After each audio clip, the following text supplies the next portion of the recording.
తెనాలి రామలింగడి కథలు. ఒకసారి రామలింగడి భార్యకు వరసకు అన్నయ్యయ్యే వ్యక్తి తన కొడుకుతో సహా రామలింగడి ఇంటికొచ్చాడు. వస్తూనే, బావగారు, వీడు నా కొడుకు. చిన్నప్పట్నుంచి వీడికి మీకులానే చదువు సంధ్యలు అబ్బలేదు. అయితే ఈ మధ్యే కొంత అక్షర జ్ఞానం అలవడి వీలు దొరికినప్పుడల్లా కావ్యాలు చదవడం మొదలుపెట్టాడు. అది చూసి వీడమ్మ వీడు కూడా మీకు మళ్ళీ గొప్ప కవి కావాలని కలలుగంటూ మీ దగ్గరికి పంపింది. మీరు వీణ్ణి మీ దగ్గర ఉంచుకుని మీ అంత గొప్పవాణ్ణి చేయండి. దానికి రామలింగడు కొంచెం నొచ్చుకున్నాడు. రామలింగడికి తన బంధువు అతని కొడుకుని తనతో పోలుస్తూ చదువు సంధ్యలు చిన్నప్పుడు అబ్బలేదని అనడం కొంత బాధ కలిగించింది.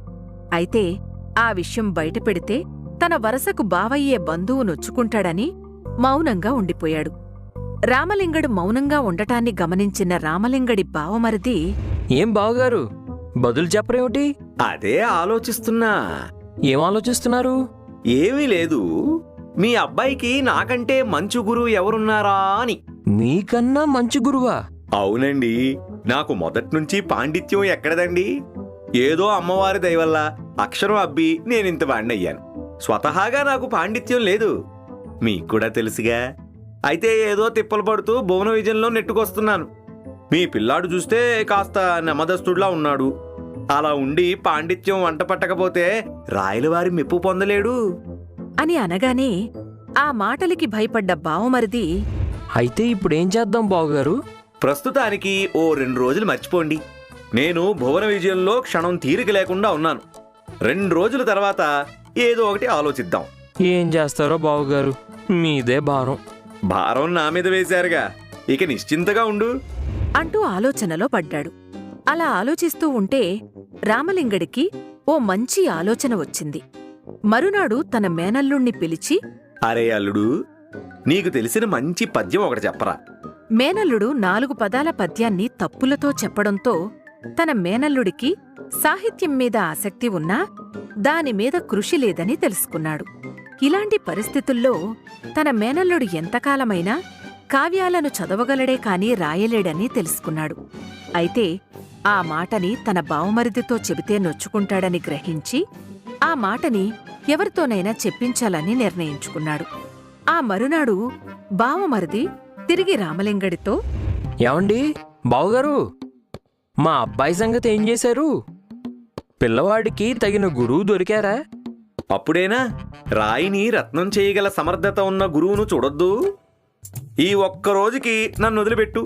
రేపటికి మీ పిల్లవాడికి తగిన గురువుని ఎంపిక చేస్తాను అని అన్నాడు.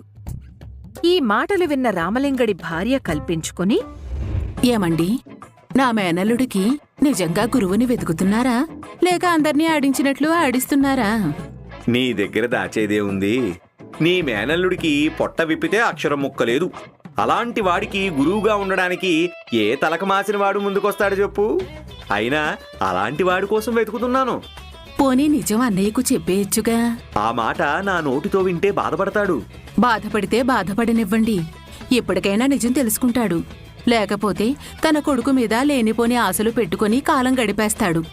తీరా ఆఖరికి ఈ విషయం తెలిస్తే ఈ విషయం ఎందుకు చెప్పలేదని మన మీద నొచ్చుకుంటాడు. దానివల్ల మన బంధుత్వాలు దెబ్బతింటాయి. అంతదాకా రాణిస్తానా? ఈ నాటకానికి రేపే తెరదించేను. నువ్వు నిశ్చింతగా ఉండు. నీ మేనల్లుడికి తగిన గురువు ఎవరో నాకిప్పుడే జ్ఞాపకానికొచ్చింది. రేపొద్దున్నే వీణ్ణి తీసుకువెళ్ళి ఆయన గారికి అప్పగిస్తాను. ఇక వెతుకుతున్నాను. పోనీ నిజం అన్నయ్యకు చెప్పేయచ్చుగా. ఆ మాట నా నోటితో వింటే బాధపడతాడు. బాధపడితే బాధపడనివ్వండి. ఇప్పటికైనా నిజం తెలుసుకుంటాడు. లేకపోతే తన కొడుకు మీద లేనిపోని ఆశలు పెట్టుకుని కాలం గడిపేస్తాడు. తీరా ఆఖరికి ఈ విషయం తెలిస్తే ఈ విషయం ఎందుకు చెప్పలేదని మన మీద నొచ్చుకుంటాడు. దానివల్ల మన బంధుత్వాలు దెబ్బతింటాయి. అంతదాకా రాణిస్తానా? ఈ నాటకానికి రేపే తెరదించేను. నువ్వు నిశ్చింతగా ఉండు. నీ మేనల్లుడికి తగిన గురువు ఎవరో నాకిప్పుడే జ్ఞాపకానికొచ్చింది. రేపొద్దున్నే వీణ్ణి తీసుకువెళ్ళి ఆయన గారికి అప్పగిస్తాను. ఇక కథ సుఖాంతమైనట్లే అని అన్నాడు. ఇక కథ సుఖాంతమైనట్టే.